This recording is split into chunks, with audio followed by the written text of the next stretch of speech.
See it again. So watch him. See that red? He's super dead. You think? He's super dead. You think? He completely buckled up when you shot him. So yesterday I ate that giant pizza, and I hadn't pooed yet. And I'm not joking. I get here, and it's probably like 20 minutes, half hour before legal. And I go back in, and I'm like up in the tree, and it's just starting and there's a lot of fog down here in the morning, so you actually get to. It's later than what you think. Mm-hmm. So then I'm like 10-15 minutes into my sit, and my stomach just starts gurgling. So I actually climbed down and put the base of the tree. All three of us tired. He ate a large. Mine was a large.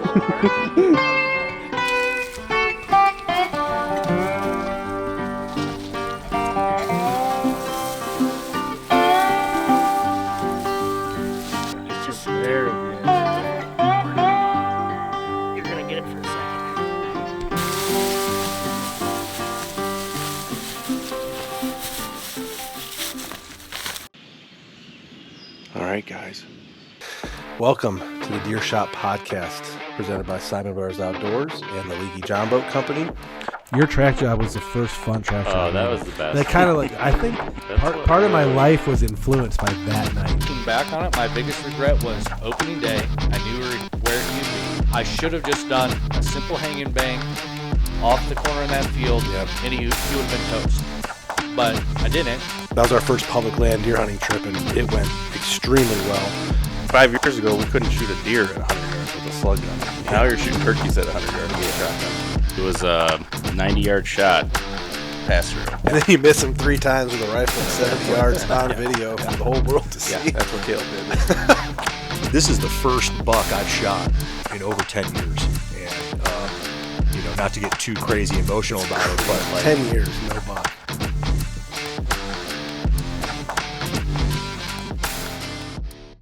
All right, guys.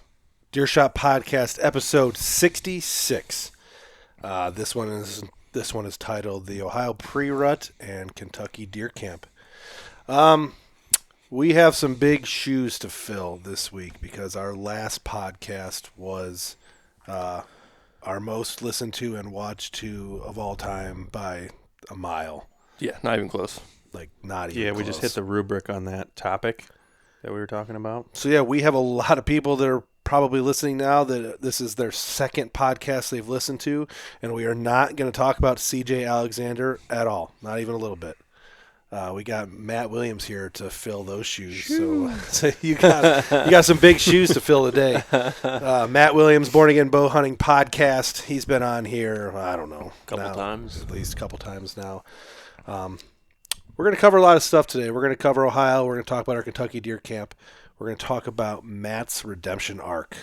He's been on kind of a slump, would you say? Oh, worse than that. He's got a couple really good stories to tell that all tie in, and at the end we'll just talk about how he killed a 162 and change inch Kentucky monster last weekend. Giant. During muzzleloader season. Yeah, I'm very blessed. That was an awesome time. It was an awesome time.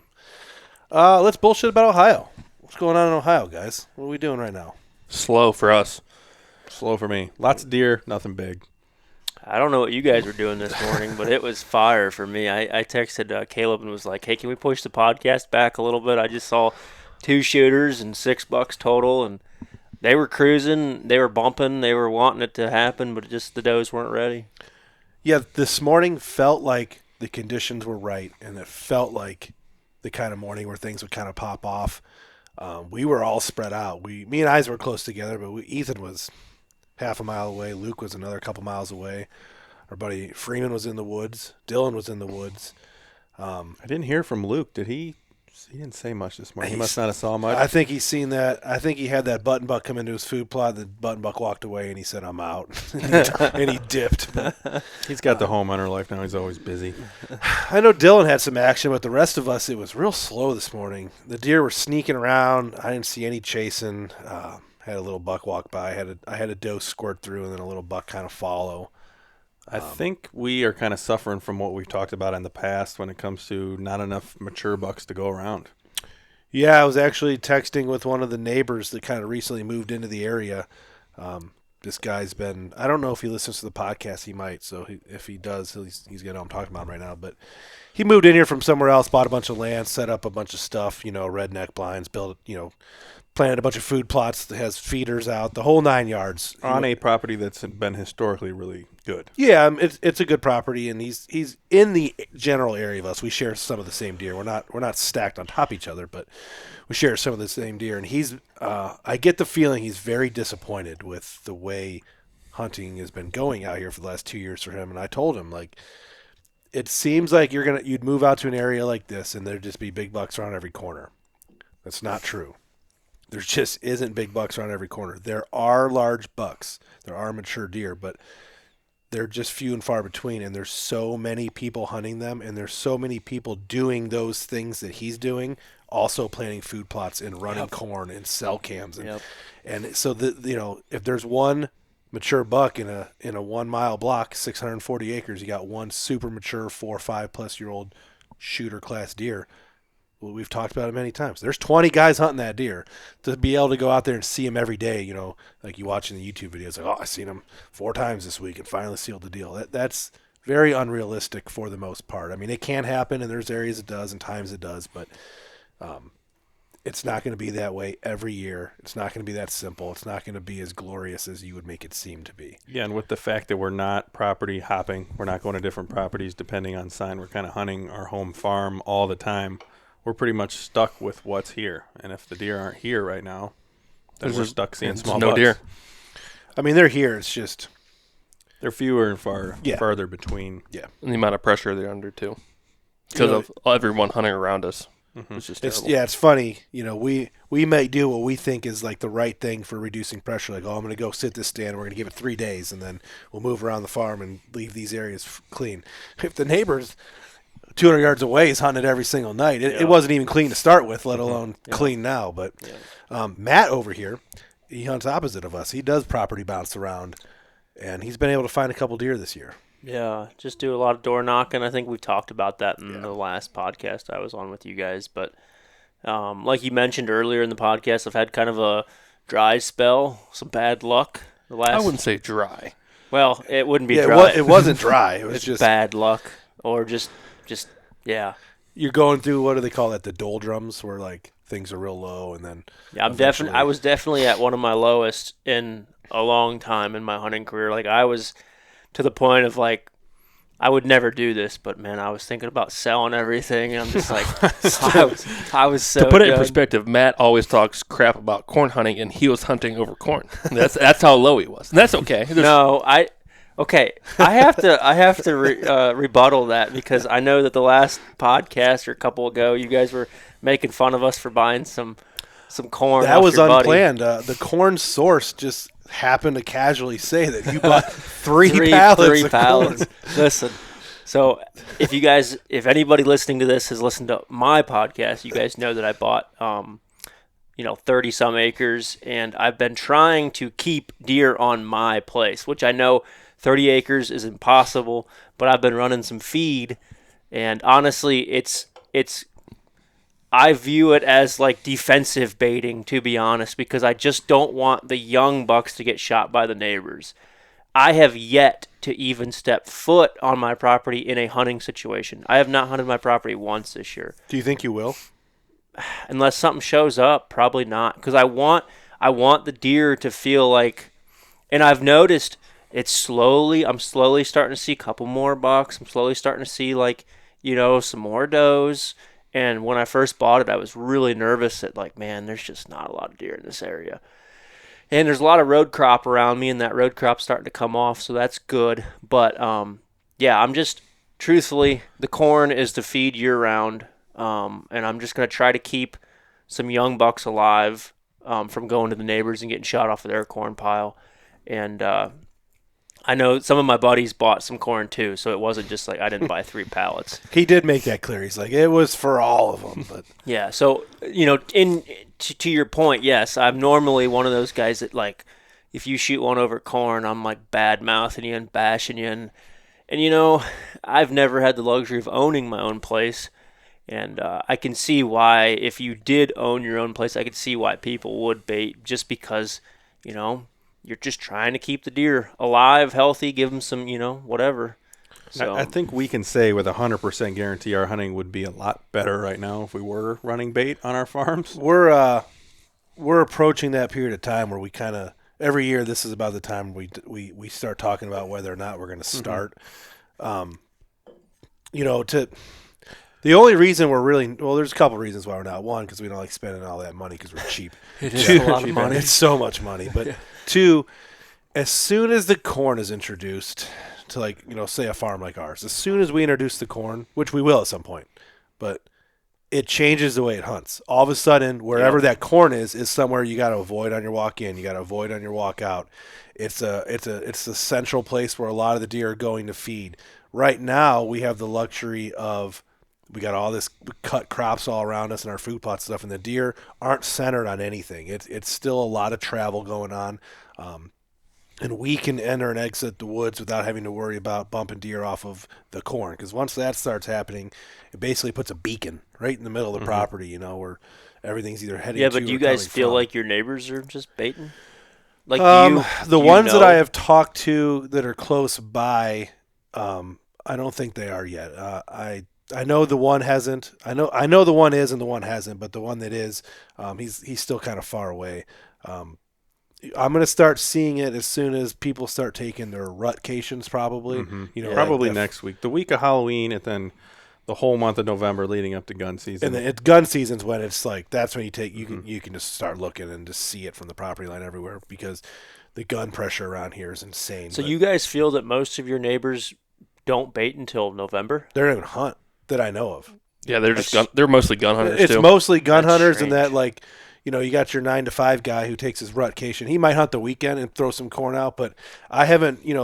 There's signs. As soon as all the deer start heading towards the property line in the evening and not towards our fields, that's when you know that there's corn over there somewhere. We know the one neighbor in the back, the neighbor we were talking about earlier. Yeah. He baits year round, I think. I do think he baits year round, but with the way he's been texting me, and of course we're always defensive texting too. Obviously, we're defensive baiting, but I'm not going to get a picture of a shooter and then call this guy on the phone and be like, God damn, last night, 2 p.m., 2 a.m., he was there. That's not happening. But the information that he has given me, he seems pretty down in the dumps. So he's either A, he's got the next state record over there and he's trying to discourage me from hunting, which ain't going to happen. It's a possibility. Or B, I just think that there's not much going on over there that he's happy about. But yeah, and one of the other reasons we probably don't bait early season is because it does get kind of monotonous. You have your corn pile, you got your cell cam over your corn, you see a deer that you want to shoot, so you go hunt that stand over the corn, and that kind of takes some of the fun out of it for me. I know a lot of people, the unknown out. Yeah, a lot of people that hunt a lot of properties, they go into a new property, cell cam, corn pile, tree stand, and then they have 10 of those set up, and then they end up shooting a 160, 170. Well, obviously, because the first one that hits that hits one of those 10 properties that hits that corn pile, and I don't know that. It just takes – it's kind of like the virgin ground. I like hunting without the bait first. 100%. And then if we have to hunt with the bait later. I mean, I will say I very much enjoy post-gun season, cold weather, snow. I love having that corn in the deep woods, sitting in a nice, we don't actually use heaters, but sitting in a blind where it's relatively warm. And I love watching 50 deer come in at night. I mean, at that time of year, that's a very enjoyable experience. But deer season for us is more of a marathon, the whole 9 yards. It's a storybook, and right now we're entering ruts, scrapes, chasing. The weather's pretty nice out there for hunting. The leaves are coming off. The smells in the woods are good. All that stuff is happening, and we just don't really need corn right now. I don't think on our farm. I don't think we want it. I don't know if we need it. Yeah, we could probably use it. I'm sure. Yeah. The only reason why I've got it out, like I said, is just because I'm trying to keep. Yeah. I do have a lot of young bucks on my property. And I'm really wanting them to stay alive. That's good. So going back to your property, you said that you're going to stay out so you make the deer feel safe. And you have no pressure on there. Do you think next year if you do hunt it, the one time you go in there and one buck smells you, and do you think it's going to be game over? No, because I still use my property. I'm not one of them guys that never steps foot on it. I'm just not putting pressure on them in a hunting situation. I putz my 4-wheeler around and check field edges and look for scrapes, and I've walked it a couple of times looking for sign. I'm just not putting like, there's a couple areas that I know that, okay, if there's a big one going to be on my property, he's going to be right here. I try really, really hard to stay out of those areas. I think I'm going to use the analogy, and I don't remember, it's like blue paint, red paint. I've heard it talked about with Chris Brackett. I've heard it talked about on Hunter. Like, I'm kind of a firm believer in that. Like, I have a lot of, let's say, four-wheeler trails that kind of go through my property, and as long as I kind of stay on that, like, I'm not worried about it. You know, I'm not walking right through the brush and like the thickest stuff, like hoping that I jump him. And all my cameras are placed in strategic places where, for one, they're easy for me to get to. I can drive my four-wheeler within 100 yards of them, and I can just bounce in there real quick, change batteries if I need to, and bounce out. So, like, yeah. And, like, I've got the food plots. I'm really excited for late season because all the road crop are starting to come off. And I've got 4 acres of standing corn, 2 or 3 acres of beans. How's the corn looking? Is he getting torn down by coons or anything? Yeah, the coon and deer. Almost every night you can see deer out in there eating, but the coon, but what are you gonna do? What are you gonna do? There's so many coon. Yeah. I was hunting the standing corn over here on the one part of our property, and there were squirrels taking it down. Like you can hear like thunk, and like a squirrel take a corn cob into the woods. I believe it. There was that story where I was it you or me? I can't remember because I've seen it happen too. Way back in the I'm hunting like 300 yards off a cornfield. You see an ear of corn running through the woods. There's got a squirrel's got its mouth on it. You don't think squirrels move that far, but damn, they sure do. Thing weighs as much as a squirrel does. We kind of went tangent there. Well, yeah, one more thing about your property. Are you living there currently? Yep. See, that's another nice thing. Yep. Walk out your back door and go hunting. Yeah, well, I know you're not there yet. I've always dreamed about doing it, but yeah, I'm not there yet. And that's another thing to kind of tie into what you were saying, Ethan. I truly think sometimes that like living on the property that you might possibly be hunting as well is a good thing, because I feel like the deer sometimes just get a little bit like used to your scent, and like my wife and I step out. We had a fire last night. Like I got home and she's like, "You want to make a fire?" And we went out in our backyard and like made a fire, and like I know the deer smelt that. I know the deer smelled us because the wind was blowing right down into my bottoms, and I'm just like, I'm okay with it because it's a known scent. Yeah. It's something they're used to. When we're shed hunting, I'll go on the ridge right back here, and I'll find 25, 30 beds on top of that ridge back here, and you can see into Isaac's bathroom. from the beds, away. I can see into Isaac's bathroom. I believe it. There's one window on the back of the house up top, and you can see into it. Yeah.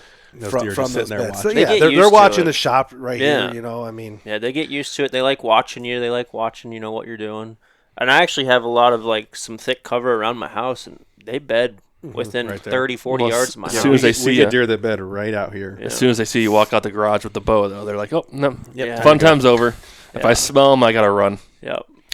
To be honest, I wasn't going to even go down this rabbit hole of corn and feeders and Matt and everything, but Ethan had to start the conversation. It was a good tangent. Yeah, I mean, we're talking about our October hunting right now. Yeah, so when it comes to that, I've had a bunch of slow hunts, but I've had 2 really, really good hunts with that 3-year-old buck that we call Spindles. Both hunts I've had, they were good.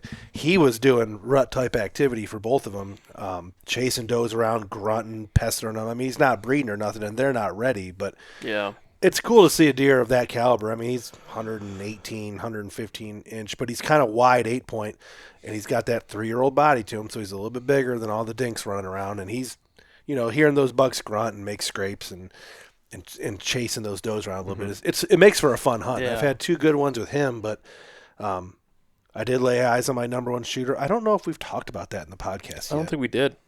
I did lay eyes on my number 1 shooter the one night. It was after legal shooting light, but I could see him in the moonlight with my binoculars, so I watched him for a while. I tried clearing the field. I was in our food plot, and it was getting late, and I had a meeting that I was already late to, and I was like trying to get out of my stand. I had 6 bucks in front of me, including him. So I tried to do a mouth snort wheeze to like maybe Like get blow the 'em deer. out? Yeah, to try to blow the deer out.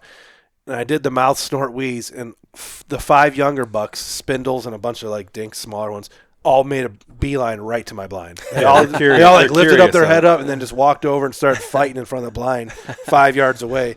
But the number one, a deer we called the wolf, he didn't. He stayed right where he was at 70 Is that yards. his name? Yeah, we called him the wolf. I thought he was just the 10 or something. We started calling him the wolf because he won the lone wolf shed hunting contest this year, and I got a T-shirt and a gift card and a bunch of other shit. Oh. I had these. Yeah, the in the Lone Wolf picture. custom gear gift card you got. Yeah, which I'll never For use because $50? it's $100 off an $800 stand. Let me see those. I haven't even held them. But yeah, that's his sheds, and he From won a last year, contest. yeah. So in order to differentiate him from all the other 10s, Oh, yeah. I started calling him the wolf. But He's a little bigger. Not a lot bigger. Oh, he's bigger this year. He's definitely, obviously, this 4 is not broken off. This one's probably another couple inches. He's a lot bigger. I think his frame's a tad bigger. He's just got and that good mass. More mass. Yeah, he's got a lot more mass this year. He's a lot bigger. Because this shed scored probably what would we say? We never, I never, 138, I something never like put that. a tape on him. We need to Oh, do yes, that. you have. No. Don't you lie. So you know what's weird? I have only measured 2 of these sheds on the. Actually, For some reason, we never measure 'em. yeah, I've actually only measured The Freak Daddy Daddy shed. I've never measured any of these sheds. Not one of them has ever been measured. The only ones I measured, because I found them when I was like 14, were the big buck that I think you were hunting years ago. Oh, my. I don't know if you were hunting over there yet when I found No, those. because he was Isaac. He was in middle school then. That's probably 2012. 8, 10? 2008. I It didn't was graduate high school till 2013. it was pre-Freak Daddy. It was 2008. All right. Well, I guess longer. If you ago. graduate, how old were you in 2008? I mean, I graduated high school at 17, so do the math. I don't know. 15, 14. So you were born in 95. Yeah. Yeah. So 13. Yeah. Yeah. So he wasn't hunting over there. Yet. No. I forget that was a long time ago. We're old, man. But yes, that and those sheds were good. But yeah, for some reason, I don't know. We just never. It's funny because we tape every deer that comes in here gets taped, but the sheds I mean, never just do. guessing from holding it, looking at him. I mean, I wouldn't be surprised if that deer was, if he didn't have these broke off. I mean, mid 30s, high 30s, right? I had him last year like 134, 135 in my head on the hoof. So yeah, I mean, I think he added 10, 12 inches this Oh, year. So he's pushing 50, 150. I think that deer's. upper 140. I think he's high 40s, low 50s this year, from the pictures you've sent. me. Yeah, so to come full circle, he's standing in that food plot after I mouth snort wheeze. I just did like a, he's standing in that food plot and he just stares at the blind for like 2 minutes. I mean, he just motionless, just stares at it, and then he walks north till there's an oak tree branch comes down. He makes a scrape and then whoosh, into the woods he goes. All the other deer are still out here in front of me, but that wasn't fooling him. big, old, and Yeah. smart. Yeah, He knew better. he ain't fooling him. He's like looking. He's like, He knew you Bullshit. were up there. After that, he knew you were up there. Yeah. and we didn't see him on. Actually, he's been back in that food plot a couple times after dark though. He hasn't been back in the food plot. We during haven't got daylight, so- daylight of him. Since. Yeah, but it got a lot warmer, too, It did. That was the 14th when that happened, and it was a because that was during that cold front. That was a cold front, Yeah, yeah. that was it was a perfect October day where it got deer antsy. He's around still, but that's my story Yeah, so far this season. Speaking of warm weather, have you looked at the forecast the past next 2 weeks? Oh, Warm, it's just terrible. warm and rainy and First shitty. week of November is supposed to get colder. But that Halloween time frame that everybody loves is going to be hot. Yeah. I have a trip slated to Pennsylvania the first full week of November, and the weather looks shitty. Yeah. Luckily, there's time for that to change, but Hopefully it does. Right now they're calling for 60s and rain.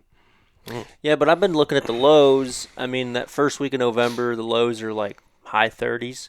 So those morning hunts will be. Yeah, those are going to be nice. Those will be nice. I don't want to be camping, so maybe 40s aren't that cool. yeah, how cold did it get when we were in Kentucky last weekend? 40s. At night, yeah, in the 40s. But Oh, when they I were- shot my buck, it was like 75 Yeah. degrees. Oh yeah, it was warm. All right, so let's get into Matt's redemption arc here, and this kind of goes back. I mean, we've been hunting together with you now for 2 or 3 seasons, doing our little trips and stuff. And this whole redemption thing kind of started. This bow hunting thing kind of started in Indiana, I believe. We weren't really as close on a level before that first Indiana trip that we did with each other. But that's the trip where you had that encounter with that 10-point, Yep. lost him. Hit him. Hit him good. You hit him in a good spot per se, but it's been Yeah. talked about plenty, so we don't have to hash Yeah. the broadhead thing. But you lost that buck, and ever since then, it's just been. You did kill a good one. I kill killed a with good one in muzzleloader? Ohio. Yeah. with your muzzleloader. Second gun, actually. Second gun. Okay. Yeah. But the bow hunting thing, kind of after that moment, the bow hunting thing's been a little bit rough, and I'll kind of let you. Let me think about that. Yeah. So the season that he's talking about, we went to Indiana. We got invited to come down to camp with you guys. I stuck mid-20s, maybe 30s class 10 point in Indiana, and had like a broadhead malfunction. Let's just say that. And I wasn't shooting a mechanical. It was just, I think it was that COVID time frame, and we chalked it up as bad steel for COVID. But basically, I just bounced off the deer, like legitimately bounced off the deer. Went that year was pretty rough. Getting on deer during bow season, just nothing I wanted to shoot. Ended up killing a really good deer during the second gun. And then the following year, Which was last year. yeah, thank you, which is last year, I missed mid-50s, low 60s class buck with my bow, and then had a hang fire in Kentucky on probably like 140-inch 8-point. So that was last year's season. I didn't even fill a tag, but had plenty of opportunities, just messed them all up. You didn't kill any deer last year? Oh, no, I shot like 3 or 4 does. Okay. You had last year was when you were doing your whole honey hunting saga. Yeah. You had him at too far of a range to take the shot at like last light. I Yeah. remember that podcast. Yeah, we did talk about that on the yeah. podcast. So I kind of forgot to mention that I was hunting a once-in-a-lifetime typical. That we still haven't seen a picture of. So maybe here in a little bit we might. Yeah, we might have some breaking news on the podcast. Actually, we'll see.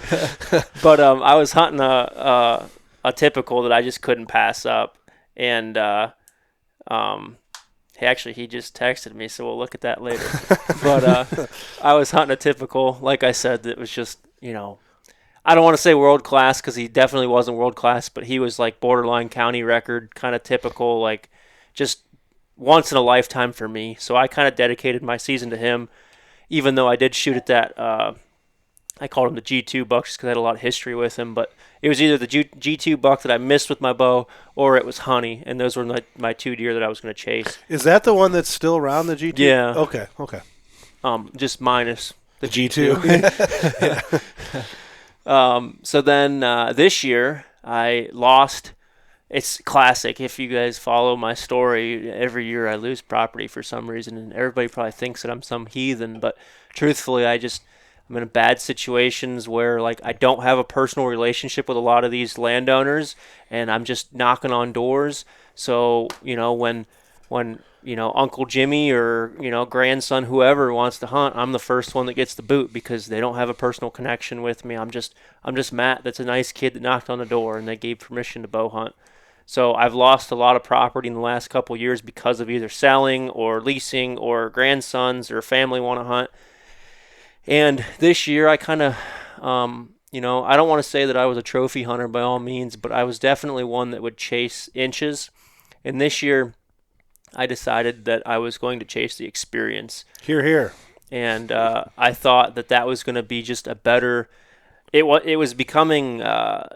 My hunting experience wasn't fun anymore. I was trying to chase this, mythical inch mark that it was making everything so difficult and not fun.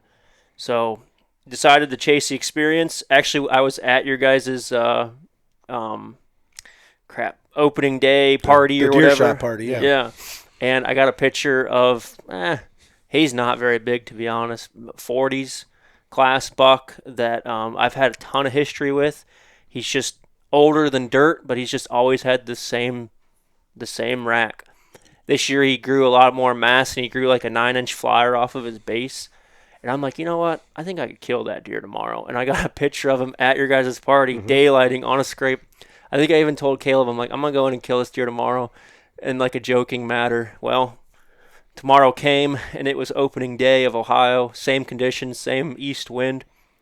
Snuck in and high-shouldered the deer at 19 yards. And it was an emotional roller coaster for me because I was in such a low spot from last year that I just thought, I'm just going to go out there and shoot this good buck and build some confidence and get back on. It's not what happened. So I high-shouldered the deer, got 8-9 inches of penetration. Didn't find the deer. Did everything in our power that we thought was that we could do to recover the deer, and You even did that one thing that you didn't like to do. I even did and you were actually the one that told me to do it. Yeah, I mean, you have to. I mean, at that point, it's You D-wording it? you can't. Yeah, the D word. You can't. I just don't think you can.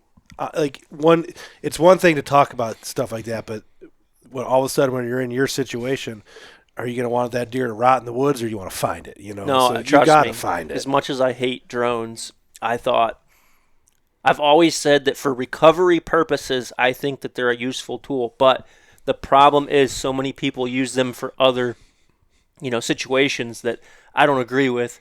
So long story short, after talking to a bunch of buddies, I was like, you know what? I'm going to hire a drone, give it every effort. We even had some handheld thermals. We went in after the drone couldn't locate the deer. Black brought some thermals. He does a lot of coyote hunting. And we just were like, all right, if this deer's dead, we're going to find him with the handheld thermals. We went in because, long story short, people are going to think, well, why didn't you just track blood? Rewind, because I'm forgetting that most of the people that probably listen to your podcast don't listen to my podcast. It was when that hurricane came through. Yeah. Helene or whatever. It was raining. So it was dumping rain. So there was no blood to follow, and that was the problem. So that was the circumstance that we were dealing with, was we had no blood to follow because it was dumping rain, and our chances of finding the deer were slim because of my shot. I knew that if he was dead, or if he was going to die, he would, obviously, because of the 9 inches of penetration. I just don't think that I hit anything lethal. And who knows, he might be dead on a different property. But long story short, we grid searched everything that we could and spent hours the next day grid searching, and we never located the buck. Actually, he hasn't shown up on trail camera. Nope. I think he's dead. I really do, because he's one of them deer that was like a homebody, and like nobody ever shot him because he had a small rack. And he hasn't. I've got multiple cameras over there, and he has not shown up. Same situation as my buck a few years ago. Like, we knew he was dead, but we just couldn't find him. No, I don't know where he's at. Yeah, he's probably a few on years ago, neighbors. as in like 7 years ago. But yeah, No, that was 2019, 2020. it's 2018. It's I was gone for it. I know It's that. 2024. But Regardless. we never found him either. But not to interrupt you right here, but I'll give you some good news or some good praise. The way we hunt here with, we have the same farms we've always hunted, and our buddies and all that. We've had deer get hit, wounded like that, disappear, and the world is over, never coming back again. And then they do pop up Miles away. half a mile away, 1 mile Yeah. away, a year later, next year, that same year. It's not that sometimes they just avoid that little area that you hit them. And, when you have a farm like that, you're always, unless you're looking at it with that perfect 200-foot view, you're always putting your cameras in your spots. There's a scrape here, there's a rub here. You always kind of have your areas, and he just could be avoiding them and it's very possible. still be alive. So there's always that possibility. And there's a bunch of guys that hunt this place. So I did talk to the one guy that runs a lot of bait over there, and I'm just like, hey, if you ever get a deer on camera on one of your bait piles that has this like 9-inch kicker coming off his base, let me know. Whether he does or not, that's on him. Yeah. But That's good. At least So yeah, so I was in a very low spot. And heck, I even go lower, and I haven't even talked about this on our podcast, because fortunately our luck has kind of gone the other way, and we've been having to do some recovery video or recovery podcast and killing bucks and whatnot. But I actually put some corn out on a different property, and what I did was like, okay, I'm going to put some corn out in an area where I know that there's 1 million deer.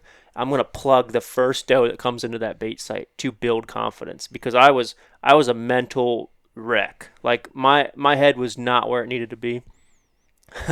So I put some corn out, and like I said, I hate hunting over corn, but in my mind I was like, I need to get over this mental hurdle that I'm just like, I was such a head case, and I'm like, I have to kill something, put a good shot on it, and then it'll build my confidence. Well, I shot another doe, or I shot a doe, not another doe. I shot a doe and couldn't find her. And What broadhead were you using?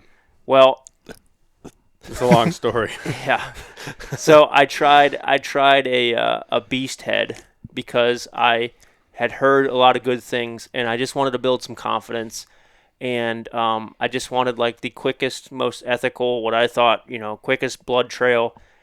And it was like a 125 grain beast, and she was like 19 yards or something. And I thought that I just put it through the pump house.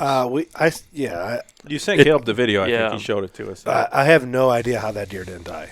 I don't think anyone does. So long story short, I put if 10's a perfect shot, I put an 8.5 on her, and it was a little bit like if I wanted to be critical, it was maybe a couple inches back from where you would want to hit her, for the 10 ring, and blood's just pouring out, pumping as she's running. You can see the blood just pumping.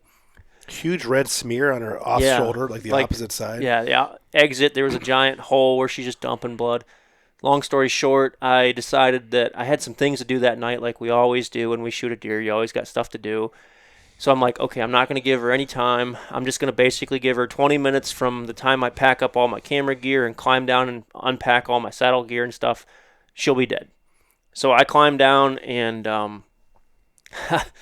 I start tracking. And I'm telling you, a 12-year-old kid could follow this blood. There was no question. I'm following 200 yards of just solid blood. And I got a little bit worried after about 100 yards, and I'm like, well, the blood's really good. I'm just going to keep going. Actually ended up hitting a property line that I didn't have access to go to. Took a half hour to get permission to go into there. Finally got permission from the landowner to go in there. So, it was one of them things where it was like, you have permission today, basically. So, don't come back kind of thing. So I'm like, okay. I went in there. 200 yards turned into 250 yards. The blood started to, slow down. 250 yards turned into 300 yards, and the blood went from, a bucket to slowing down to a drop every 10 yards. And at 300 yards, I found a bed that had some stomach matter in it, which really confused me because of where the shot was and the amount of blood that I was getting. And I don't know if the arrow deflected a little bit or what. But, after shooting that doe and sending you guys the footage and sending all my buddies the footage, everybody's like, oh, she's toast. Like, she went 100 yards. She's dead. Well, after I told them that, I just followed this stupid thing for 300 yards and didn't find her, they're like, there's no way. I grid searched afterwards around that bed, but her entry and exit must have clouded, and I don't know how because it was a 2.5-inch cut beast. But it must have clotted. I don't know what happened, but there was no blood after that bed, and I grid searched for an hour afterwards, and it was pitch black, of course. That she died, 100%. Yeah, she's dead. She was dead, but I just, once again, couldn't find her. And that really put me in a dark place. Like, that really put me in a really dark place, and I think I was even talking to Caleb a little bit about it, and he's like, dude, just take a couple days off. Like, you've got all season. You're putting too much pressure on yourself. We were only at this point, it was like October 5th. Yeah, we were like a week and a half into a 4-month deer season. Yeah. So I took his advice, and I did take some time off, and kind of led into Kentucky. And I was actually surprised. I know you already had your tags and stuff, and we had talked about going back down during the October, because if you listen to the podcast, you know that we were down there with them doing the opener for Velvet in early September. I was actually surprised that you're like, you know what? Yeah, I'm going to go. Well, I was going no matter what. Yeah, but just with how down you were and how things were going, and you didn't kill a buck back here in Ohio, I was very surprised, but it was full steam ahead. Yeah, you'll notice with me now that we've all become closer friends, like you'll notice that I'll go through these ruts where, I'm selling everything for a couple days, yeah. and then the third day I'm like going hard at it. Yeah, because you wake up and it's like, ooh, yeah, trail camera. Yeah. So I can bounce back pretty quick, and truthfully, this is my passion. So like, I'm never gonna give it up. Right. And I can speak from experience. Ethan might not be able to say this, but getting a gun in your hands after having an issue with a bow, it feels good. It is just glorious. Yeah. Like my buck that I shot last year. long story short, I stalked up to him and I was like 50 yards away. He's looking right at me, and like it's a guaranteed 100% shot every For time. some people. Right. Me and Ether sitting over here. We've got our last 5 shots have just gone over Buck's I think back. mine went whoo underneath it. Yeah. When I have a gun in my hands, I'm so confident. It's a confident booster. Me too. Yeah, you need to teach your brothers how to shoot that thing straight. How did Isaac miss? Isaac missed a full-grown elk at 20 yards with his bow this year. With a bow, yes. So I need to get a as gun. big as that couch. The elk is as big as that couch. I need to get a gun right back there. in my hands. We haven't talked about that yet. Nah, we'll get to that. This day's all about Matt and his bucks. And also, it wasn't a full-grown elk. Still, a baby elk is still bigger than any whitetail we have around here. Hey, man, it happens. We've all missed them. All right, back to Kentucky gun hunting. So yeah, we hit the road. We hit the dusty trail. Yeah. So I was actually sighting in my. So I'm like one of them guys that really like. I'll put 20, 30 rounds through a gun before I'll take it to season. Really? And like, I ask Ethan how many times he shot his gun before we went down there. Trust me, I do not trust a gun from year to year. Like if a guy says, "Oh, it was on last year," that does not mean that it's on this year. You know, people can bump it. It can fall in your gun case. You know, you're moving, whatever. Your wife can knock it over and not tell you about it. So like truthfully, I shoot every gun season. I'll put 20, 30 rounds through whatever I'm taking just to build my confidence. And plus, like, you know, I'm no marksman. So the first time you shoot a big gun, like, and I'm not, I'll be man enough to admit it. Like, there's some times where I flinch a little bit the first time. And then after you shoot 5, 6, rounds through that gun, it almost becomes second nature where you don't punch anymore. Like, you're just waiting for it to go off, and bang, it goes off. Like, you're not flinching. You're not, because I think a lot of guys, and if someone put a gun to their head and said, "Did you flinch?" And most guys are going to say, "Well, yeah, I did." I'm a flincher. Yeah. Big flincher. Yeah. And I've really trained myself to like not, and I think that comes back from like my, competition days in archery where it's like, I tell myself, if you flinch, you're probably going to miss this thing. So like I always tell myself, don't F up. Like that's in my mind before I shoot a big deer, before I shoot a deer in general. Like I tell myself that because it kind of like reprograms my mind. Like, you just got to make one good shot. You don't have to make 10. You just have to make one good shot. And just making a conscious decision in that moment to think about the shot is huge. It doesn't matter how you do it. You say you don't F it up. If you just take a pause or you pick a spot, I'm sure when Ethan shot that buck, he just pulled the gun up. Wait till you see the video Sunday night when it releases. That deer's just walking The across the second field. shot, I did talk to myself. I said, "Calm down. You're gonna get the shot," and I just whiffed it. Just from watching the video, the first shot, I bet you can measure in feet that you missed by, not inches. Yeah. Literal feet. Yeah. There was a twig that went flying like 30 yards behind the deer, and the deer like looked over. The deer looked left, not right. Like that. So yeah, there's, if anybody's listening to this and, maybe you're just a gun hunter, like please, just shoot your gun a couple times before season. For one, it'll build your confidence in your shooting ability. And for two, it's just good to shoot the gun, make sure it's on. And people think crosshairs on the deer dies, which we've proven time and time again that's not the case. Yeah. We like me and Isaac. Ethan actually hasn't joined us. Me and Isaac do a good amount of shooting out here before season, and I always like to end when we're doing like our long range target practice when we were getting ready for bear or deer, whatever. My last shot is always at the gong. It's always at a plate. Boom. I always shoot that last shot. That I builds love, your and confidence. our smallest steel plates are like 4x4, so it's not. We're not talking sniper accuracy, but at 100 yards, if I can gong that plate, I feel that good. builds your That's my confidence. last shot. Yeah. You hear it go off, and it's like I feel good. Yeah. That's good enough for me. That's something that we do. No, 100%. And going back to what we were talking about, I was actually shooting 200 yards at my place, and I sent you a Snapchat. Yeah. Like, I had a group, the size of, an orange at 200 yards, and 3 or 4 rounds with my muzzleloader, and I'm like, ready to go. And you're just like, "Are you coming with us?" And I'm like, "Yeah, I'll be in camp." Yeah. So fancy gun. He's got a fancy gun. And there's nothing more confidence boosting than right before a trip, shooting an awesome group, packing the gun away, then like you're ready to roll. Yep. I cleaned the gun, and I didn't get crazy with it because you know how muzzleloaders are. I didn't run no oil or anything through it, but just like dry swabbed it a couple times, and like I cleaned out the breech plug because it kind of gets kind of gummy sometimes, and I was ready to go. Saturday, morning, saw a bunch of does.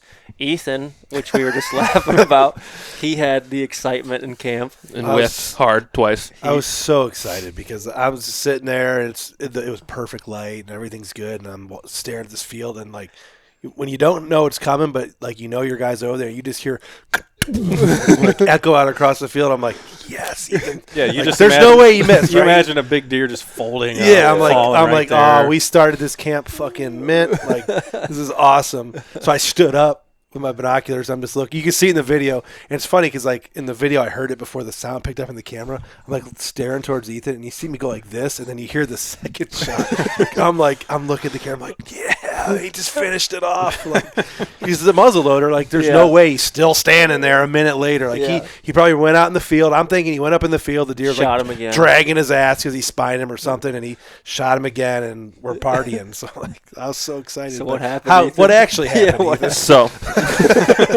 I'm sitting in this corner of the CRP field, and I ranged myself. So I got a range of like 50 yards, 100 yards, 150, 200. I thought you told me you didn't have a rangefinder. No, I range find certain spots. But you didn't range find the deer. I was just so. I'm getting to it. Sitting in the middle of a field. I have my all spots. day.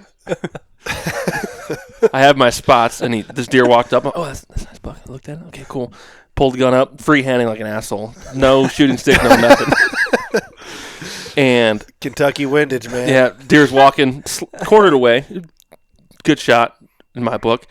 And I punched trigger and just wham. I'm like, oh, missed. So he runs out in the field. Didn't range him again. Get everything. I'm like, getting reloaded. Yeah. I talk to myself, hands on the knee this time, talking to myself. I'm like, all right, you can make this shot. This is the second shot. He's broadside. You missed before, but like you got it. And I did it again. Just punched And it. how far? There's always that little target panic. Like, you could be so woo-saw, but there's that little target panic right before you go to like punch the trigger. You just. I thought he was 125 to 150. He's probably 200 yards. And I just put the crosshairs on Anybody him. that shoots Little high. muzzleloaders a lot knows That's a big difference. the drop there. I don't Yeah. know. It's probably close to a foot. Oh, easy. Between 100 Foot and and 200. And I a half. just, I was that typical asshole with a gun. I have a gun. It's a guaranteed shot no matter what. And didn't practice enough. Didn't do a lot of things. It's funny because like you sent the group like a picture and some of like our Snapchat groups and stuff. You send like a picture of your video camera screen kind of far away, and he's looking at it, and you're like, I missed him. I missed an okay buck, and I'm like, and so like I didn't even really get much into it the rest of that weekend. But I got the footage back home, and I was editing the actual version. I pulled it up on my monitor. It was a good buck. Like, yeah, it wasn't like a little buck. Like it was probably bigger than Isaac's Indiana buck over there. I thought he was like it was a nice heavy 120s, little 8-pointer. Yeah. I'm like looking at it as he's that version when he's walking away. I'm like, God dang, like that was a good messed buck. up. Like, And his body was big. He was mature. Yeah. Got excited. That's all it is. Hey, it happens. it does have. I missed 3 opportunities before I killed, so don't feel bad. But November 9th, I'm getting my fucking redemption. You are going down. Taking back a down. rifle. Yeah. Yeah. An actual rifle. Dude, it'll be good during rifle. Yeah, I'm excited. Yeah. It's been a solo camp. Especially those beans are still up. Mm-hmm. There's a they will be? possibility there might be. Yeah. So that was Saturday. Yep. I saw some turkeys. And then I saw some little bucks that I know night. you mentioned when you got back to camp that you had, and I'll let you tell a story, but there was a really good buck. yeah, so the reason why I went down to Kentucky was there was a really clean, like honestly high 40s, low 50s class buck that I had seen every day that I hunted early season. But of course, you got a bow in your hand, and I'm hunting this giant, ag field, and so like he was obviously too far for range for a bow. But I went down there thinking, okay, I got a muzzleloader now. Like if he steps out at 300 yards, like he's toast. And I had shot at my house 300 yards, so I knew what my holdover was, and like I shot 50. So I shot 50-yard increments, starting at 50 all the way to 300, and I had it wrote down on my. So like the glass that I use, I had a cap that popped open, So I had it wrote down on a piece of paper, all my holdovers from 50 all the way to 300. Now, granted, 300 yards without being in like a, some kind of, I don't know, really, really steady stance. I don't know if I could have made that shot. But at least if I was laying prone or something, because I had a bipod on my gun, if I was laying prone and I felt comfortable enough, I had the holdover. So in my mind, I'm like, oh, he's toast. Like, if I see him, he's toast. Saturday night, I almost shot a 100-incher, and he was at like 600 yards. And don't let me tell the story before you think I was going to shoot 600 yards. You just aim over double. Yeah. So he's at 600 yards, and I remember thinking I was in an observation tree in the middle of this giant ag bottom, and in this back corner is where I always see the mature deer or just bucks in general. And I should have went back there on day one, but we were talking about this in camp. The deer down there are so unpressured that if you walk back there, man, do they get hits 'em. They get weird about it. You get like one good encounter. So and then you basically have one opportunity, and if you don't kill him, I wanted to use Saturday as basically an observation sit to be like, okay, I got 2 days. I'm gonna do an observation sit on Saturday, and then on Sunday I'm gonna go in for a kill. So I saw this 100-incher, and I'm thinking, oh man, I could climb down. And the way the property's laid out, there's some CRP in it, and there's a bunch of tree lines and stuff, and I'm like, I could just sneak down this tree line and get within a couple hundred yards of this deer. He's dead. And I'm thinking, no, I can't shoot a 100-incher, So then I started thinking, I'm like, well, you are going on a pretty, dry spell. So I can shoot 100. So I was like, maybe I can shoot a 100-incher. you got the devil on this side. Yeah, exactly. So, good and evil's telling me what to do. And I'm like, you know what? I've been kind of in this dry spell. I'm like, I'm going to shoot that 100-incher.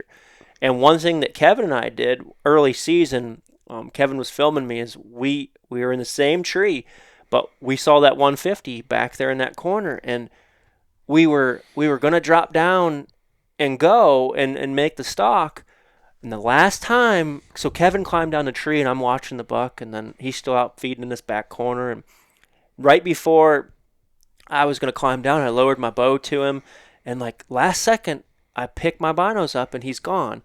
But the way the field's kind of laid out, he could have tucked in some low spots or something. And I'm thinking, well, that's weird. I don't see him anymore.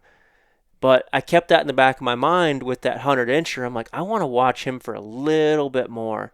And I actually I took the primer out of my gun, and I slung it over my shoulder. And I was about to climb down the tree, and I glassed one more time, and I'm like, he's gone. By the time I took the primer out, slung the gun, looked up with my binos, he was gone. And I was like, well, maybe that was, God telling me to just be patient. And I'm like, you know what? I'm going to see where this deer's going. So I binoed for 10 minutes. And it's such a long ways that I can see such a large area with my binos. And the 150 steps out. And I'm like, son of a gun, if I would have just climbed down this tree, ran over there, I wouldn't have shot that 100-incher. I would have peeked around the corner, and that 150 would have been standing there. I'm like, he'd been dead. So I thought about climbing down again, but I had 15, 20 minutes of light left, and I'm like, I won't, it wouldn't be good film, and, not that I really care about the film anymore anyways, but it was like, I just don't want to do that, I'll kill him tomorrow. So the plan... Camera light's a good reference for what's Yeah, exactly. It's not... It keeps you honest. You lose your camera light before you lose your legal, so when your camera light's gone, it's legally I only got a couple minutes and I legitimately looked at my phone, and I knew that it was, 7:15 or whatever it was, that it was legal, and I'm like, well, I got 15 minutes, but I'm like, it's pushing it. I just don't want to go back there and not kill him, because then my weekend's over. So Sunday, I left everything in the tree, and I thought, well, I'm gonna go back to the observation set. And truthfully, my plan was there's a possibility that one will get up in that CRP, because the wind was going to shift mid-morning. And I actually woke up in the truck when we were camping, and I don't know, it was 5:30, and I felt so good in my truck. I had this nice sleeping bag on, and I was so snuggled up. That's another good and evil. Yeah. No, seriously. I drove 5 hours, but you know what? Damn, this sleeping in my truck feels good. Honestly, I was just such in a bad spot, mentally, that I'm just man, this feels good. I'll just sleep in the morning. I saw him last night. I'll kill him in the evening. Well, something told me to just you drove all this way, you left your wife, you left your family, whatever, get up and go hunt. So I remember thinking before I went to bed, the wind was shifting, and I checked the weather again, and I'm like, okay, about 8:30, 9 o'clock, the wind's supposed to shift from southeast to northeast. Where I'm sitting at, if it goes east, which it was, I'm like, I'll be fine. And it'll be a good tactic that if one's bedded in this CRP, he's going to get up and move. Well, I went in there, hunted, saw a bunch of does, actually thought about shooting a doe. All the does that I saw were at like 25 yards, surprisingly, so I should have brought my bow, in hindsight, but I have this muzzleloader in my hand. I'm like, I don't really want to shoot a doe in Kentucky, but we got a pile of tags we get with our license. But exactly, you get like 6 tags with it, and that's an exaggeration. But I'm like, man, I'm not really that far from the road from where I would shoot her. I got a deer cart with me. I'm like, I told myself, I'm like, all right, if she blows, or like if one of the, because I can't remember, 7 or 8 of them were around me. I'm like, if one of them blows, that's my sign. Well, they came in, never blew, and they kind of milled around, and I just told the podcast I just told the story on my side on my podcast, so it's hard for me to remember every detail, but actually I will tell this because it's funny, and I didn't tell you guys this. So it's got to be something pretty wild then. Remember when we ate that? You told us you had to take a big shit. Oh, okay. Yeah. So it's on video. I had to cut it out. It was like, so Ethan's like recording you by your truck when we got there, and you're like, oh, I had to take a huge shit. I'm like, like our videos aren't comedy, so like that part's, I'm cutting that part. Yeah, well, I appreciate it. So so we all got pizza that night, and I ate a whole large pizza by myself. And I only ate a medium and left a piece, by the way. So dude, you actually out-ate me, which is that's hard to do. Dude, I was so hungry. So I smashed this pizza. And then for lunch, we had a big burger at this steak joint. So like, that steak joint was good. So when I pulled in to go hunting originally, I was like, I could feel it brewing. I'm like, I could go. But I was like, I could hold it for a couple hours. Like, it wasn't that bad.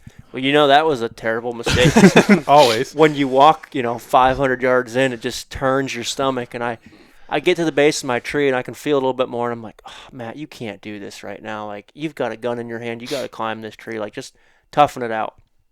I climb up the tree, and no joke, half hour later, I climb back down the tree. I'm sitting there like, I can't hold this anymore. So I climb down, take a big poo, and actually what the funny part is one of the fawns, I couldn't make it more than like 10 yards from the base of my tree. And that's not an exaggeration. He's ripping the saddle off, seriously, trying to run. I could not make it 10 yards past the base of my tree, so I just dropped, and I was like, I got a muzzleloader in my hand, it's fine. I just dropped my drawer, some poo right there. And one of the fawns, she actually came like within feet of my big old pile. She smelt it and boogered out, and that's actually what made them does kind of leave. And none of them blew at me, but that's kind of why they left. And I'm like, okay, cool. I didn't shoot one because it didn't blow, and I'm like, well, maybe there's something else coming.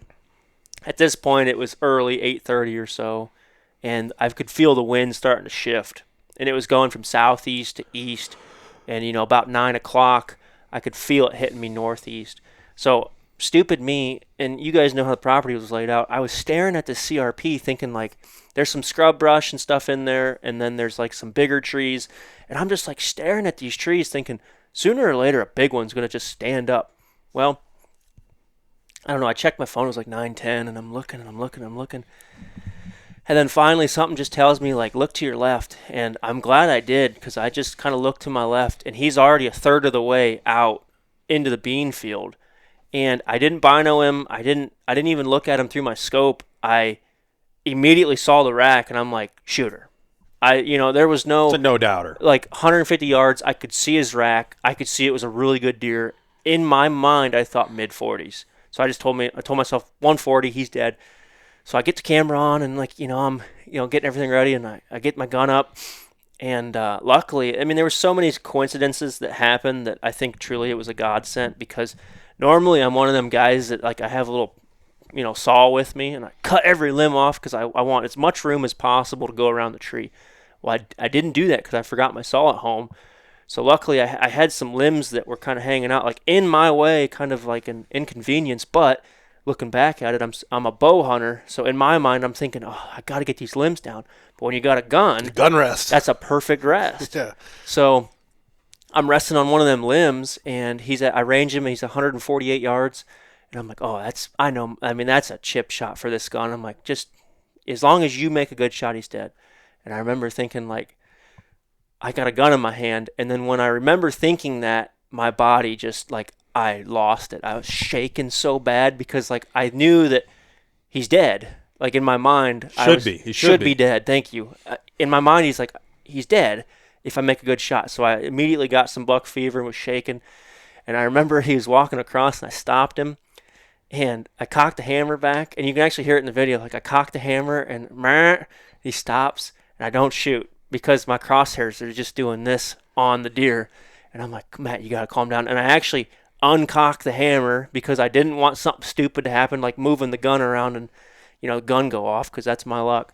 So I uncocked the hammer, and he goes another like 10 yards, and I stop him again. And he looks. I cock the hammer back, and I'm like, breathe. And I slow down, and it was like something just took control of the gun, and the crosshairs just like went right behind the shoulder. And I remember I was holding real steady. I was holding from my holdover, and I'm just like squeeze, squeeze, squeeze, squeeze, squeeze. Boom! And it was one of them shots where it surprised me when the gun went off, so I knew that like I made a good shot. But the smoke from the muzzleloader, the deer didn't really react very well, so he kind of reacted like he buckled, but he didn't do the old mule kick or anything. And I watched him for 60, 70 yards kind of go into the CRP, and then of course I lost him because I couldn't see anymore. At this point in time, I'm freaking out.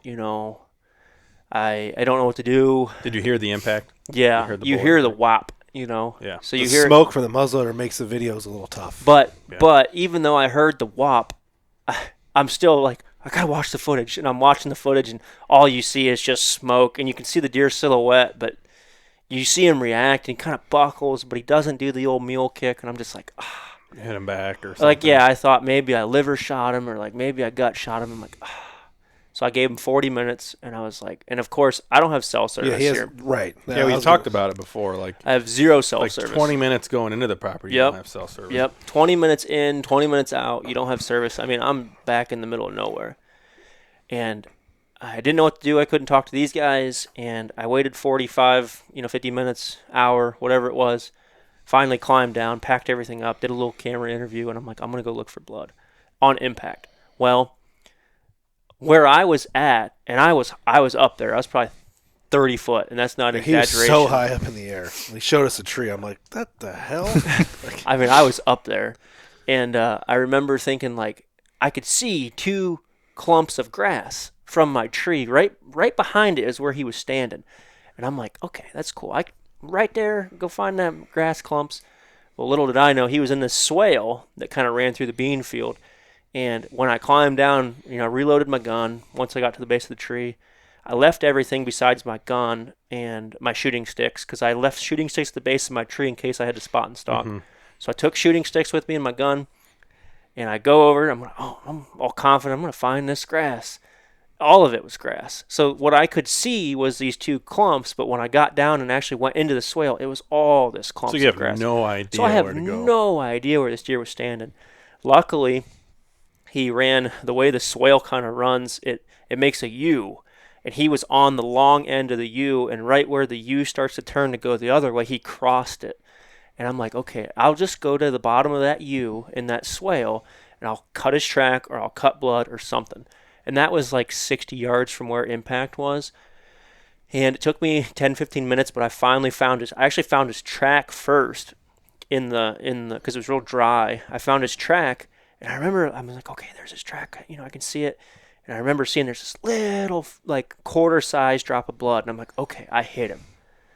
But I was like, I don't know where. And I remember, like, in the process of looking and, like, trying to process everything, and, of course, like, I was stressing because I couldn't find the impact blood, and it took me a while to cut his track. So I'm a nervous wreck. I'm stressing myself out. I finally cut his track. I find the blood. I'm super excited. I look up, kind of like, okay, which direction did he go? And there's just, basketball-sized, blood on the beans. And that's where I left my shooting sticks there, and I snuck out, got all my gear, and then finally drove, 15 minutes down the road, called you guys, and then you guys met me there. Long story short, we went back in there. Caleb was running a gun with me. Ethan was running the camera just in case, something were to happen. We had no clue at that point. You showed us the video at your truck. Yeah. You could definitely see the deer buckle, but you couldn't see the bullet in the air. Mm-mm. Sometimes you can see the bullet. Yeah. Couldn't see that. You couldn't really see any blood on the deer. Like, you thought? Did you watch it on a bigger screen? I put yet? it on my laptop. But like, have you watched it since? No. So we couldn't. Did you tell if that was actually blood squirting out when It he was was running? well. I haven't watched it on a big screen, but Right. I know it was Yeah. when we were watching the video. But the buckle told me, I'm like, that deer smoked because he totally got hit by something Yeah. hard. You heard- you when you see- look at it on the bigger, because he was looking at it in the tree on the On the little viewfinder, yeah. yeah. On the laptop, you could see him buckle for Oh, sure. yeah. Like And his whole body. You can see shifts. the impact on the dirt behind the deer too. Yeah. So that's what you pointed out, and I didn't even pay attention to that. And because I'm not a very big gun hunter, so like I know that I'm crazy about archery hunting, but like these little things when it comes to gun hunting, I haven't killed a lot of deer with a gun, so it's like I truly don't know what to look for. And Black was actually mad at me for leaving because he's like, dude, you got a gun in your hand. Even if that deer's wounded, he's in CRP, he's gonna jump up, you can shoot him. Like, but I was just being so. I don't know. I was being so like cautious, and when you guys showed up, I felt better with like 2 guys going in with a gun than 1 guy, and I felt better with 6 eyes versus just mine. So Ethan's running the camera. Caleb and I are walking with guns, and we find good blood, and I mean it's really good blood, and we're tracking, and he kind of crosses this tree line that goes into the CRP, and there's this giant log right there.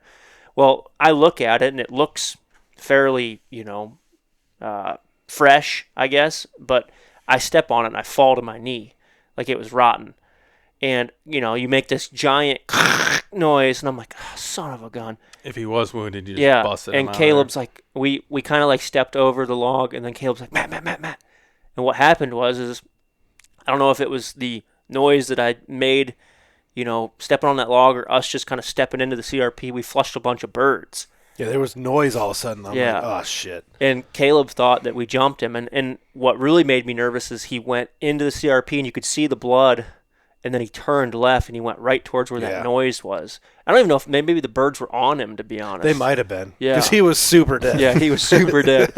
And, at this point, he's like maybe 20, 30 yards from us, but we have no idea because it's CRP's waist to chest high, and we're sneaking through it. And I remember, like, Ethan and I are looking for blood, and I think at this point Caleb saw the buck. like Because I was flanking. the person- I wasn't on the path. the hunter that shot him has tunnel vision. You're looking for blood. You're like, okay, blood here, blood there, blood there. Exactly. The people behind you are like, oh yeah, he's like 50 yards that way. I don't think the guy that has shot the animal in any of our tracking that we've ever found really him. done Isaac has been walked the one, past his has deer. been the Yeah. one that found Well, the of deer. course, because you're exactly right. Right. You're so tunnel visioned on that blood. Because you There's don't always the wanna guy in the back lose going, the blood trail. Yeah. And it, like on our track jobs, there's always like 4 or 5 assholes like It's always Kasich. 30 yards behind us. Like they're sitting there with like 2, they're double fists and beers walking through the woods, and they're like, they can clearly see the dead deer, There he and is. we're over there like I got our hands and knees. So they're just standing there waiting for us to find it, Yeah. and that's kind of what happened this time. But luckily, I think that I saw belly. more importantly, I think you had your gun ready, which I appreciate, honestly, because I told you before we went, I was like, I know some guys are kind of leery about that. I'm like, dude, if he gets up, blast him. Like, in a safe, Chose the wrong in a, guy to in a be safe, a backup gun. in a safe manner, though. I was Isaac's finished off some deer for me in his day. I was like, if he gets up, like seriously, I'm not gonna be mad if you shoot this thing. Just somebody's got to shoot him. Right. And you were kind of walking to my left, and Ethan and I were kind of to the right. And we got to a point. I remember we got to a point where it was like, all right, where's the next blood? And it was like, he died on the sprint because like the blood was every couple yards, and you could tell like He jumped that last ditch. It was He's when just he was bounding and it bounding. just squirted. There was Yeah. a little ditch right there. Yeah, and he just crumpled. And when we got to that ditch, that's where I lost the blood. And I'm like, okay, where is he? Where is he? And then I remember looking up, and he's just right there. yeah. And we all lost it. And I remember I was telling you guys, like, all right, take your primers out. And Caleb's like, is he dead? Yeah, I'm Is he dead? Make sure he's dead before I take my damn. Because I'm gonna lose my primer, and then Yeah. who's I watching didn't him? even, like, hang on to my primer. I literally cocked my gun and just shook it out and just, like, ran over to the deer. They're pretty cheap. But I could tell that he was bloated. Yeah, he like was. I could see his belly, like he was He was dead 100% right away. dead. And we ran over there, and in my mind, I had shot this like solid mid-40s buck. And I remember we pick up the rack, and Boys. I'm just like, there's no. I think even Caleb said, "There's no way that's a 140," and we just like. I picked had him up pegged at like one. So I was off on my score, by the way, too. We got to talk about that at the end. Yeah. I had him pegged at 149, 150. Yeah, But phew, dude, I was off. He, I was off. He surprised me too, because like, so Black and I were scoring him that night, and my wife was running the calculator, and like me and Black both, like, I'm like, what do you think he went? Like after we added everything up, and my wife was running the calculator, and she was smiling, and I could tell like it was a good score, but Black's like, he's probably mid-50s. I'm gonna say like 56, and I'm like, I was thinking mid-50s, but I'm like, if you're gonna say 56, I'll go 57. And she's just like 162 and some change, and I'm just like, there is no way. So we scored him again, and we got like within change again of that 162 mark. The deer's just got like really good tine length, and what's crazy is I think like the tine length and how tall he is takes away from actually the mass that he has, because he's got 5.5 inch base on the one side and like 5 2/8 on the other or something. So like, and he carries his smallest mass measurement is like just shy of 4 inches on his last measurement. So he carries almost 4 all the way through his beams. That's where you mismeasured at in your head. We can carry that. So mass. I thought he was like, for some reason, I just thought he was a little more spindly than that. And I did too. He's got those tall racks that come off the body. So like I compare everything to Hook, because I've stared at Hook my whole entire life. Hook's 158, 156 or 158. He has a low set rack. Yeah. Your buck's rack is so much taller. So much higher. It goes up off his ears and off his head. And Hook's beams are even with his ears. Your deer is like way. Yeah. So like he's super tall, and his tine measurements were like his shortest. Well, I should say his like shortest G3 was like 9 and some 9 He and a had half. really good 2s and 3s. So like split brows. He had the finger brows, the piece he brows. had like 4 inches of abnormal, I think, and so See, I would have thought it was more than that. I thought I had like 6 or 7. No, in my mind. I think he had 4 or 5 inches of abnormal, and but his 2s and 3s were like his 3s were longer than his 2s, and like his 3s were like 10 3/4 or something. So like it added up. Yeah. And I remember thinking, once again, here we are talking about like this year I was more worried about experience. And truthfully, I honestly thought I shot a 140. I didn't think I shot a 160. Yeah. So like I did shoot that deer over experience. It just so happened that I walked up on him and I'm like, what did I Happened shoot? to be a giant. Yeah, what did I shoot? That's the fun thing about gun hunting is like when you bow hunt a deer, and especially with us filming, you got to kill them close. So you're getting video and you're seeing them 30 yards away. And I always... You shot this thing at 150 yards. Right, so you don't get quite a good grasp on how much he scores at that distance. And when you're bow hunting, you always glass the deer because Yes. you want to know, like, is this something I want to shoot? Yes. In state. I didn't glass this deer. I saw him walking across the field, saw his rack, and I'm like, he's dead. Yeah. Out of state, like 140-inch deer, I'm like, he's dead. Yeah.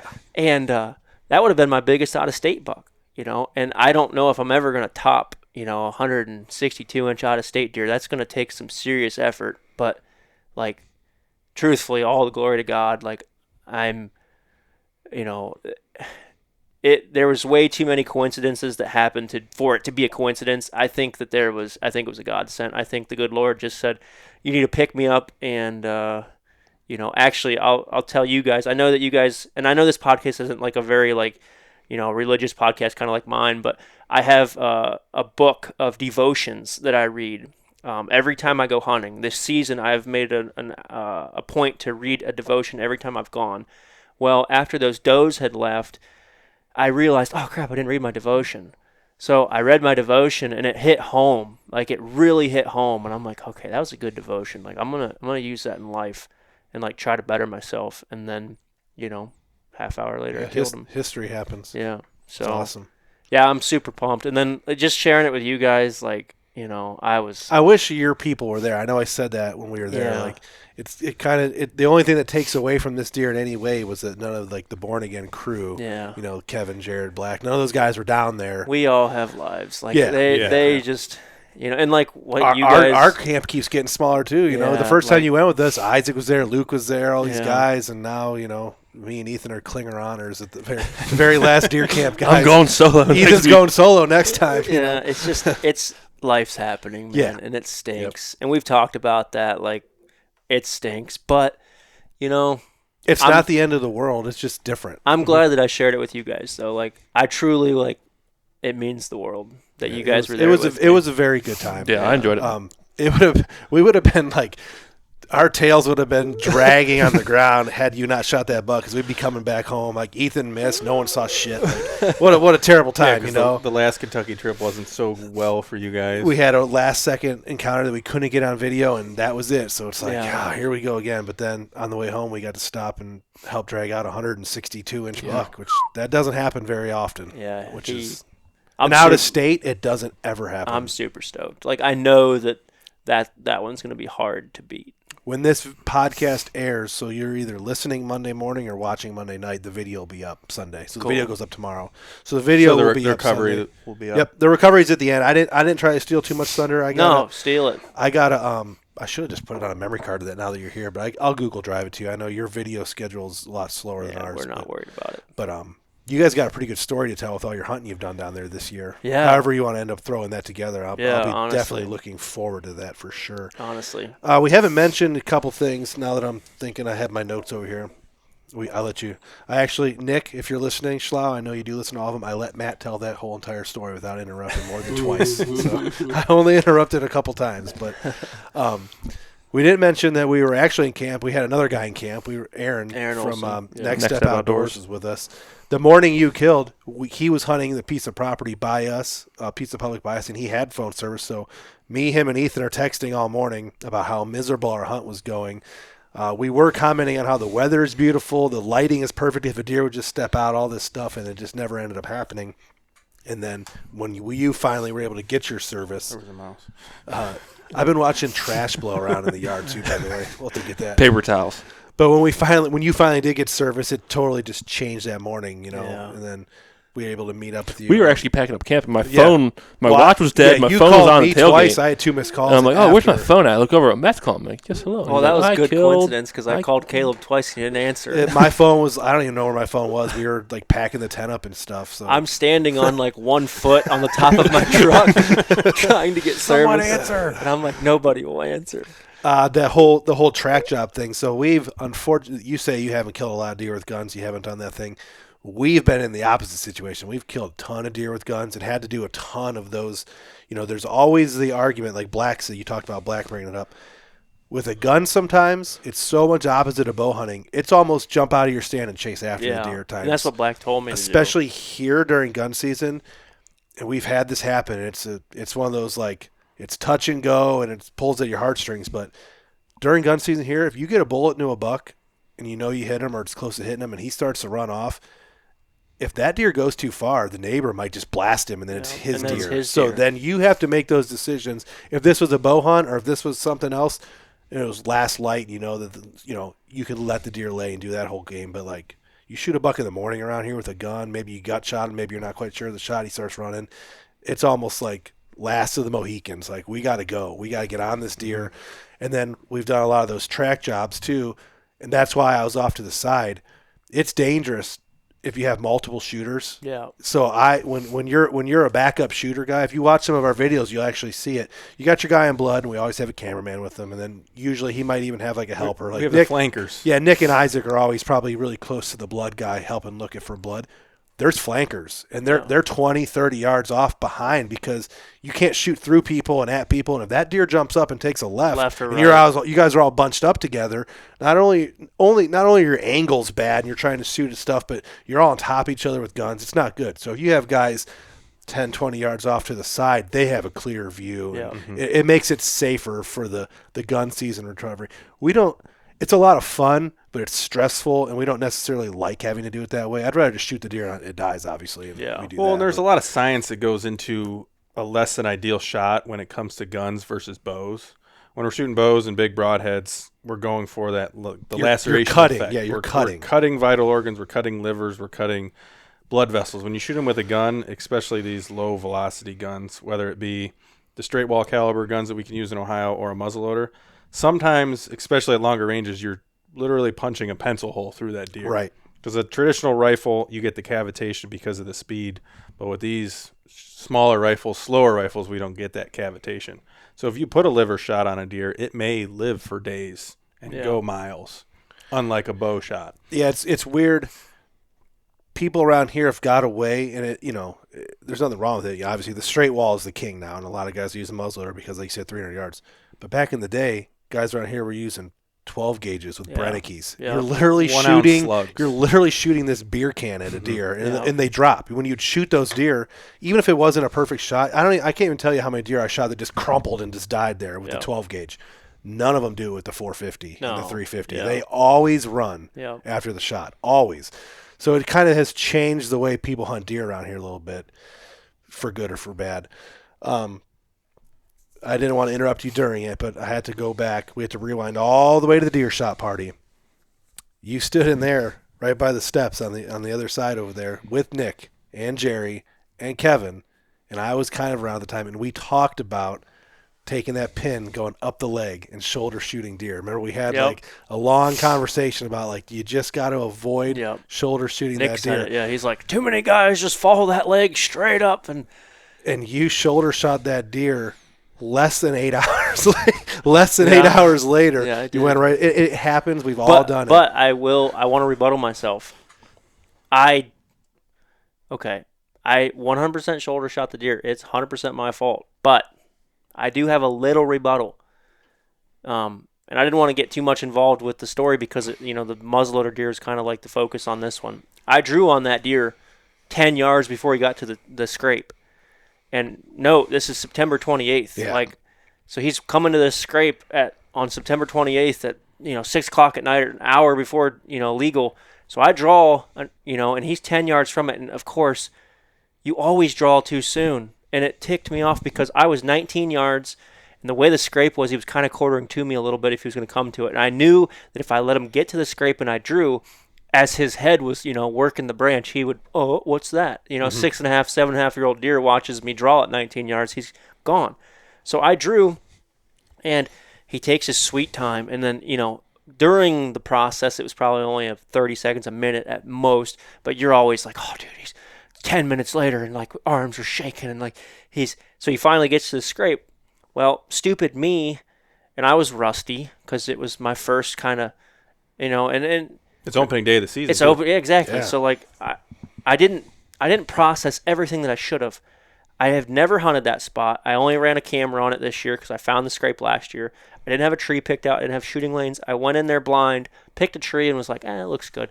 Climbed up the tree, and I remember I could see the dirt from the scrape.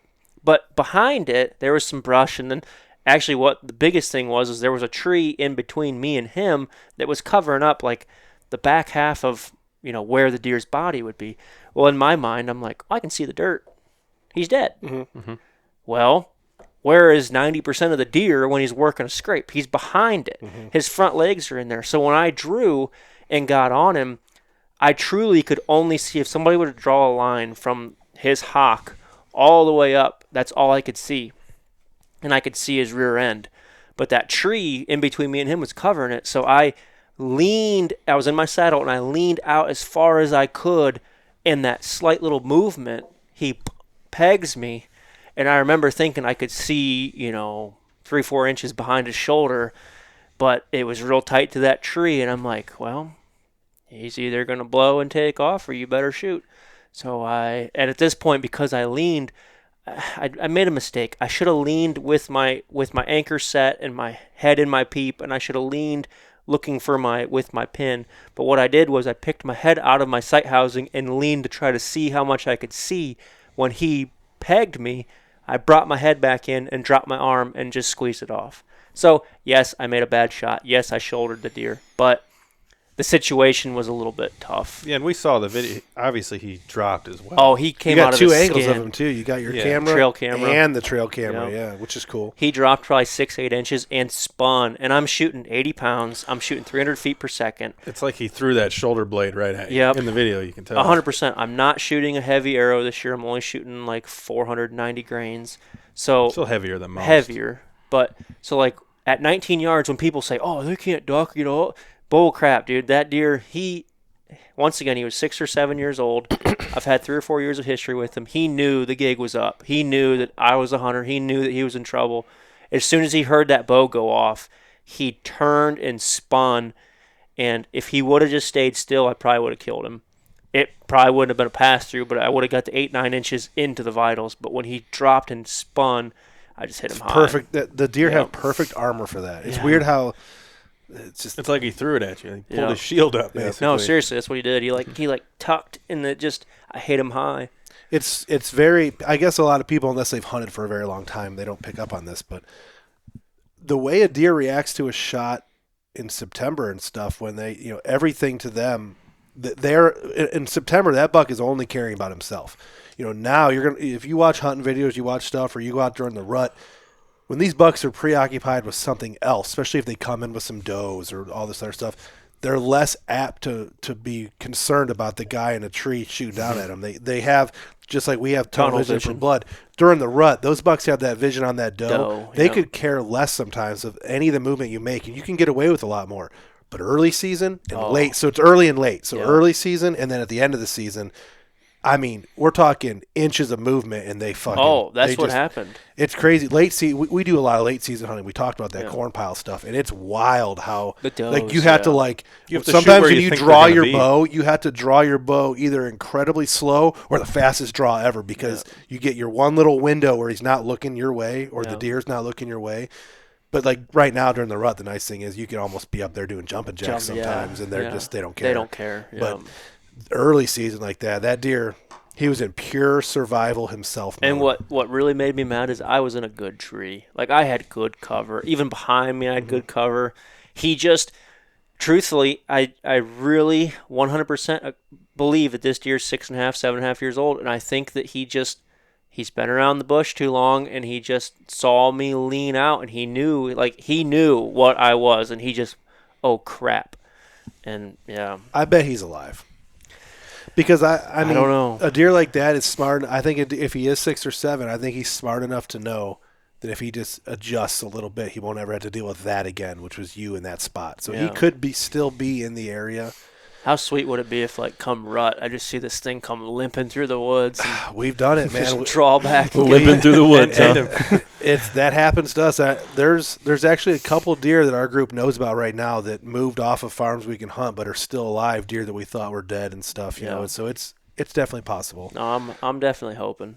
And the last thing that I have, and then I'll let you guys kind of conject a little bit, but the last thing that I personally have is when I shot my biggest buck that morning. I shot him in the evening, but that morning I was in the same stand. I had the same situation as you going. I couldn't hold it. I'm like, damn.